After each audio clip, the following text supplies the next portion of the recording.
Hello dear students, welcome back to Edupurse. ഇന്നത്തെ വീഡിയോയിൽ നമ്മൾ ഡിസ്കസ് ചെയ്യാൻ പോകുന്നത് പൊളിറ്റിക്കൽ സയൻസ് ആണ്. +1 മറ്റന്നാളാണ് എക്സാം 26-ന്. ഈ എക്സാമിന് വരാൻ സാധ്യതയുള്ള ഷുവർ എസ്സേ ക്വസ്റ്റ്യൻസ് ആണ് നമ്മൾ ഈ വീഡിയോയിൽ ഡിസ്കസ് ചെയ്യുന്നത്. ഈ പറയുന്ന എസ്സേസ് നിങ്ങൾ പഠിച്ചാൽ 16 മാർക്ക് ഉറപ്പിക്കാം. വേഗം വന്നോളൂ, പഠിച്ചോളൂ. ഒന്നാമത്തെ ചോദ്യം മൗലിക അവകാശങ്ങളെക്കുറിച്ച് വിശദീകരിക്കുക എന്നതാണ്. Explain about fundamental right, briefly explain about fundamental right എന്നൊക്കെ ചോദിക്കാം. ഏതൊക്കെയാണ് പ്രധാനപ്പെട്ട ഫണ്ടമെൻ്റൽ റൈറ്റ്? അപ്പോൾ ഒരു എസ്സേ എഴുതുമ്പോൾ ശ്രദ്ധിക്കേണ്ട കാര്യങ്ങൾ നമുക്ക് ആദ്യം പറയാം. ഞാൻ പല പ്രാവശ്യം പറയുന്നതാണ്, പലപ്പോഴും പറയുന്നതാണ്, ക്ലാസ്സിലും പറയുന്നതാണ്, ഓരോ വീഡിയോയിലൊക്കെ പറയുന്നതാണ്. എസ്സേ എഴുതുമ്പോൾ നമ്മൾ ആദ്യം എന്താണോ നമ്മുടെ ക്വസ്റ്റ്യൻ, ആ ക്വസ്റ്റ്യൻ്റെ ഒരു ഇൻട്രൊഡക്ഷൻ നമ്മൾ കൊടുക്കേണ്ടതുണ്ട്.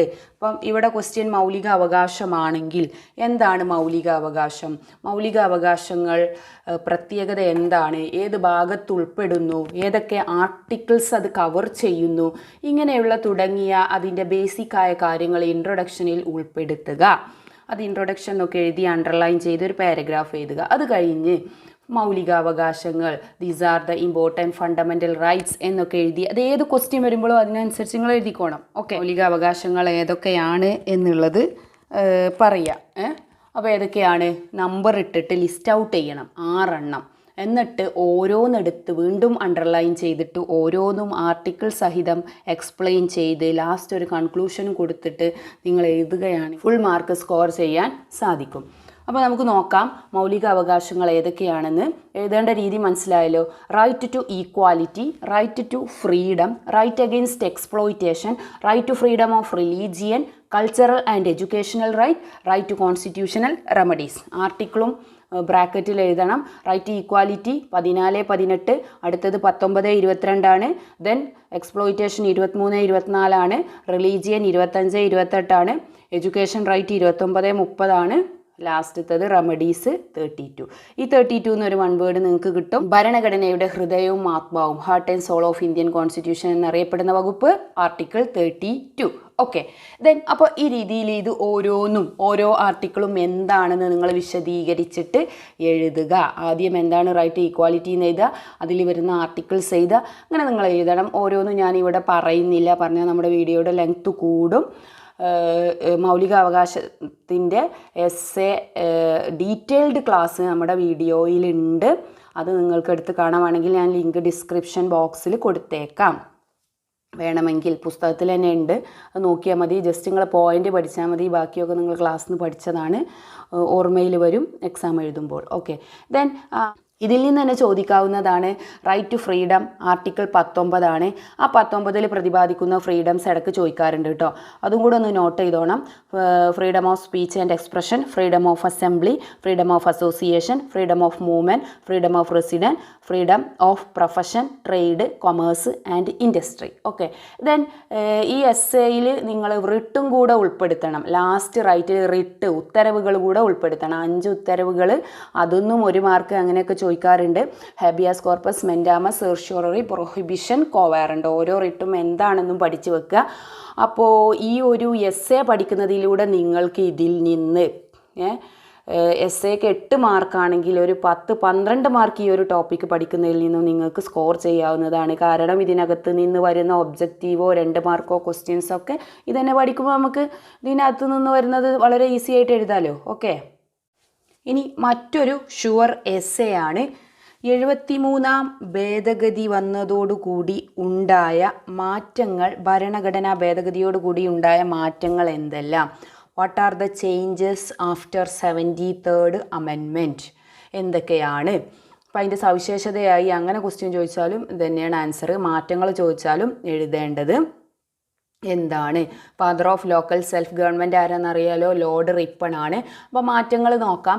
ഒന്ന്, ഒരു 3 tier panchayati raj system, 3 tier panchayat raj system നിലവിൽ വന്നു. ദെൻ ഗ്രാമസഭ ഇൻട്രൊഡ്യൂസ്ഡ് ഗ്രാമസഭ നിലവിൽ വന്നു. ദെൻ ഒരു എലക്ഷൻ സിസ്റ്റം നിലവിൽ വന്നു. ഡയറക്റ്റ് എലക്ഷൻ സ്വീകരിച്ചു. Adopted direct election to local bodies. Next 5-year term fixed to elected bodies. ഒരു 5 വർഷത്തേക്കുള്ള തെരഞ്ഞെടുപ്പ് വ്യവസ്ഥിതി നിലവിൽ വന്നു. ദെൻ റിസർവേഷൻസ് നിലവിൽ വന്നു. 50% seat and post of the chairmanship are reserved for women. Then reservation to SC ST. അപ്പം റിസർവേഷൻസ് വന്നു. അപ്പോൾ അതിൽ സ്ത്രീകളുടെയും SC STയുടേതും ഒക്കെ പറയുക. Then 29 subject transfer to panchayat raj institution. ആ ഷെഡ്യൂള് 11. ദെൻ ഒരു state election commission came into force. സംസ്ഥാന തെരഞ്ഞെടുപ്പ് കമ്മീഷൻ നിലവിൽ വന്നു. എങ്ങോട്ട് വേണ്ടിയിട്ട്? ലോക്കൽ ബോഡീസിലോട്ട് വേണ്ടിയിട്ട്. Then state financial commission came into force. ഒരു ധനകാര്യ കമ്മീഷൻ നിലവിൽ വന്നു. Okay. Then the power of panchayat raj bodies are extensive. Panchayat രാജിൻ്റെ അധികാരങ്ങൾ എന്ത് ചെയ്തു? കൂടുതൽ വിശാലമായി. ഓക്കെ. അപ്പോൾ ഈ 3 ടയർ സിസ്റ്റം എന്താണ്? ഒന്ന് ഡിസ്ട്രിക്ട് പഞ്ചായത്ത്, ബ്ലോക്ക് പഞ്ചായത്ത്, ഗ്രാമപഞ്ചായത്ത്. അപ്പോൾ ഈ പോയിന്റുകളൊക്കെ എഴുതി വിശദീകരിക്കുകയാണ് essay വരുമ്പോൾ നിങ്ങൾ ചെയ്യേണ്ടത്. Okay. Then next sure essay question പ്രതീക്ഷിക്കാവുന്ന ക്വസ്റ്റ്യൻ പേപ്പറിൽ കാണാവുന്ന ചോദ്യമാണ്. Factors leading to nationalism. ദേശീയതയിലേക്ക് നയിച്ച ഘടകങ്ങൾ എന്തെല്ലാം? 1 ഷെയർഡ് ബിലീഫ്. ഓക്കെ. 2 ഹിസ്റ്ററി, അതായത് പങ്കുവെക്കപ്പെട്ട വിശ്വാസം. 2 ചരിത്രം, ടെറിറ്ററി, ഭൂപ്രദേശം. ദെൻ ഷെയർഡ് പൊളിറ്റിക്കൽ ഐഡിയൽസ്, പങ്കുവെക്കപ്പെട്ട രാഷ്ട്രീയ ആദർശങ്ങൾ. കോമൺ പൊളിറ്റിക്കൽ ഐഡൻറ്റിറ്റി, പൊതുവായ രാഷ്ട്രീയ വ്യക്തിത്വം. ഈ 5 പോയിന്റുകളാണ് നിങ്ങൾ എഴുതേണ്ടത്. എഴുതുമ്പോൾ ഞാൻ പറഞ്ഞല്ലോ, ആദ്യം എന്താണ് നാഷണലിസം എന്ന് എഴുതണം. അത് കഴിഞ്ഞ് പോയിന്റ്സ് എഴുതണം. ഈ പോയിന്റ്സ് എക്സ്പ്ലെയിൻ ചെയ്യുകയും വേണം. ഓക്കെ. ഒരു 3 പേജിലൊക്കെ പറ്റുകയാണെങ്കിൽ എഴുതാൻ ശ്രമിക്കുക. ദെൻ മറ്റൊരു essay ക്വസ്റ്റ്യൻ നമുക്ക് പ്രതീക്ഷിക്കാവുന്നത് powers and functions of election commission. Election കമ്മീഷൻ്റെ അധികാരങ്ങളും ചുമതലകളും. വേണമെങ്കിൽ റിഫോംസും ചോദിക്കാം കേട്ടോ. പവേഴ്സ് ആൻഡ് ഫങ്ഷൻസ് എന്തായാലും നോക്കി വെക്കുക. ഇനി ഇത് essay അല്ലെങ്കിലും പിന്നെ ഷോർട്ട് essay ആയിട്ട് വരാം. ഓക്കെ. അപ്പം ഇതിൽ എലക്ഷൻ കമ്മീഷൻ എന്താണ്? എലക്ഷൻ്റെ പ്രത്യേകതകൾ, 2 ടൈപ്സ് ഓഫ് എലക്ഷൻസ് ഒക്കെ ഒന്ന് ഇൻട്രൊഡ്യൂസ് ചെയ്യുക. അത് കഴിഞ്ഞിട്ട് എലക്ഷൻ കമ്മീഷൻ്റെ അധികാരങ്ങളും ചുമതലകളും. 1 conduct free and fair election, സ്വതന്ത്രമായ തെരഞ്ഞെടുപ്പ് നടത്തുക. പ്രിപ്പയർ ഇലക്ടോറൽ റോൾ, വോട്ടർ പട്ടിക തയ്യാറാക്കുക. Conduct election to Lok Sabha, Rajya Sabha and state legislature. ലോകസഭയിലേക്കും രാജ്യസഭയിലേക്കും സംസ്ഥാന നിയമനിർമ്മാണ സഭയിലേക്കും തെരഞ്ഞെടുപ്പ് നടത്തുക. Conduct election to office of the president and vice president. Conduct election പ്രസിഡന്റിനെയും വൈസ് പ്രസിഡന്റിനെയും തെരഞ്ഞെടുപ്പ് നടത്തുക. റെക്കഗ്നിഷൻ പൊളിറ്റിക്കൽ പാർട്ടീസ്, രാഷ്ട്രീയ പാർട്ടികൾക്ക് അംഗീകാരം കൊടുക്കുക. അലോട്ട്മെൻറ്റ് ഓഫ് എലക്ഷൻ സിംബൽസ്, തെരഞ്ഞെടുപ്പ് ചിഹ്നങ്ങൾ അനുവദിക്കുക.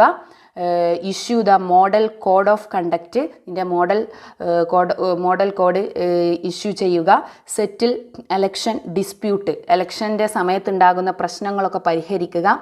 Setting limit of election expenses, എലക്ഷൻ്റെ എലക്ഷന് വേണ്ടി വരുന്ന ചെലവുകളുടെ പരിധികളൊക്കെ നിശ്ചയിക്കുക. നോട്ടിഫിക്കേഷൻ ഓഫ് എലക്ഷൻ ഡേറ്റ്, എലക്ഷൻ്റെ ഡേറ്റ് നോട്ടിഫൈ ചെയ്യുക, അത് പ്രസിദ്ധീകരിക്കുക. Appointing polling officers for conducting election നടത്താൻ വേണ്ട പോളിംഗ് ഓഫീസേഴ്സിനെ നിയമിക്കുക. Giving advice on qualification of elected representative. Counting and announce result, വോട്ടെണ്ണലും ഫലം പ്രഖ്യാപിക്കലും. കസ്റ്റഡി ഓഫ് ബാലറ്റ് ബോക്സസ്, പിന്നീട് ഈ ബാലറ്റ് ബോക്സുകൾ സുരക്ഷിതമായി സൂക്ഷിക്കലും. ഇതെല്ലാം എലക്ഷൻ കമ്മീഷൻ്റെ അധികാരങ്ങളും ചുമതലകളിൽ പെടുന്നു. essay ആയിട്ട് ചോദിക്കുമ്പോൾ 6 മാർക്കിന് ചോദിക്കുമ്പോൾ ഈ പോയിന്റ് മാത്രം എഴുതിയാൽ മതി. ഒരുപാട് പോയിൻറ്റ്സിൻ്റെ പോയിൻറ്റ്സ് കംപ്ലീറ്റ് നമ്പർ ഇട്ട് എഴുതാം. ദെൻ essay ആണെങ്കിൽ ഞാൻ പറഞ്ഞ പോലെ ഒരു ഇൻട്രൊഡക്ഷൻ കൊടുത്ത് ഈ ഓരോ പോയിൻറ്റും ഒന്ന് എക്സ്പ്ലെയിൻ ചെയ്ത് ലാസ്റ്റ് ഒരു കൺക്ലൂഷനും കൊടുത്ത് വൃത്തിക്ക് എഴുതണം. ഓക്കെ. അപ്പോൾ ഇത്രയാണ് നിങ്ങൾക്ക് ചോദിക്കാവുന്ന ഷുവറായിട്ട് ചോദിക്കാവുന്ന essays. അപ്പോൾ ഇതിലേതെങ്കിലും 2 എഴുതിയാൽ നിങ്ങൾക്ക് 16 മാർക്ക് ഉറപ്പാണ്. അപ്പോൾ പഠിക്കാൻ ബുദ്ധിമുട്ടുള്ളവർ മൗലിക അവകാശവും പഞ്ചായത്തി രാജിൽ വന്ന 73rd അമെൻമെൻറ്റിന് ശേഷം വന്ന മാറ്റങ്ങളുമെങ്കിലും ഷുവറായിട്ട് പഠിച്ചു പോകണം. അപ്പോൾ എല്ലാവർക്കും ഓൾ ദ ബെസ്റ്റ്. ഓക്കെ. അടുത്ത 3 മാർക്ക് 6 മാർക്കിൻ്റെയൊക്കെ ചോദ്യങ്ങളുമായിട്ട് നെക്സ്റ്റ് വീഡിയോയിൽ നമുക്ക് കാണാം ഇന്ന് തന്നെ. Okay, by.